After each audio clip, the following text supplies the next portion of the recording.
का अभी गर्भ अंतराल में छिपा हुआ। और ये हम आज जब संकल्प ले लें कि हमें जब कुछ करना होगा, तो जब हम कुछ करेंगे तभी हम आगे बढ़ पाएंगे। तो हमें ऐसा करना है ताकि हम कोई डॉक्टर बने, कोई इंजीनियर बने, और लक्ष्य हमारा होना चाहिए कि हम कोई नेता बने, हम कोई एसपी बने, कलेक्टर बने, जिसका जो उद्देश्य हो बना लेना चाहिए। उद्देश्य बहुत ज़रूरी है। और किसी चीज़ का जब हम आज संकल्प लें जिसका उद्देश्य नहीं होता, जैसे समुद्र में नाव चल रही हो और पतवार ना लगी हो तो कभी भी वो थपेड़े खाते हुए डूब जाएगी। उसी प्रकार हमारा अगर उद्देश्य नहीं है तो हम कुछ नहीं कर पाएंगे। जैसे हम अभी जिस क्लास में जो पढ़ रहे हैं, हमें बना लेना चाहिए कि मेरा टॉप रहेगा तो टॉप ही रहेगा। ये बहुत ज़रूरी है, तब हम देश के लिए कुछ कर पाएंगे। इसके लिए ज़रूरी है कि मैं तो हमेशा बोलता हूँ, आज भी कहूँगा कि अभी कुंभ चल रहा है, आप सुने होंगे महाकुंभ। वहाँ कौन सी नदियाँ हैं मालूम है? गंगा, यमुना और सरस्वती। बहुत सही, अच्छा नाम है सरस्वती। तीनों का जल, दोनों का जल दिखता है गंगा यमुना का, लेकिन सरस्वती का दिखता नहीं। लेकिन तीनों के नाम से त्रिवेणी नाम है, और संगम त्रिवेणी क्यों? ताकि उसको वहाँ पर स्नान करने से जो चाहे वो सब पाप धुल जाते हैं। ऐसे त्रिवेणी, वही त्रिवेणी यहाँ पर भी है। गंगा जो है खड़े हमारे विद्यार्थी, ये गंगा है, ये गंगा है, और यमुना खड़े हमारे शिक्षक समुदाय, शिक्षक वृंद यमुना है। और हमारे जो पालक समुदाय, अभी देखो थोड़ा बहुत दिख रहे थे, कुछ तो दिख नहीं रहे थे, और कुछ अभी भी अदृश्य हो गए। तो मतलब ये जो क्या है, ये सरस्वती। कौन? पालक।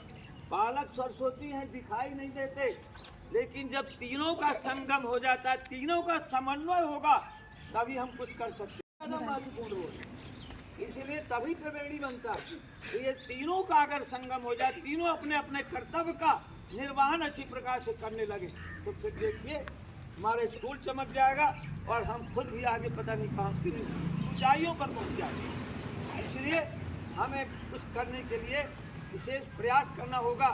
और मैं ये कहता हूँ हमेशा इस प्रकार से आपको ऐसा कर दिखाना है कि हम कुछ आगे की पीढ़ी हमारा याद रखे कि हम कुछ। और मैं ये चाहूँगा, शिक्षक अगर चाहे ना तो शिक्षक छात्र को इंसान बना सकते हैं, और अगर शिक्षक चाहे तो छात्र को शैतान बना सकते हैं। और अगर सही शिक्षकत्व है साथियों शिक्षकों में, तो वो छात्र को भगवान बना सकते हैं, भगवान बना सकते हैं, अर्थात इतनी ऊंचाइयों तक उनको ले जा सकते हैं। ये उनमें क्षमता रहती है, और हमारे शिक्षक ऐसा करने में बिल्कुल सक्षम है, वो ऐसा करें।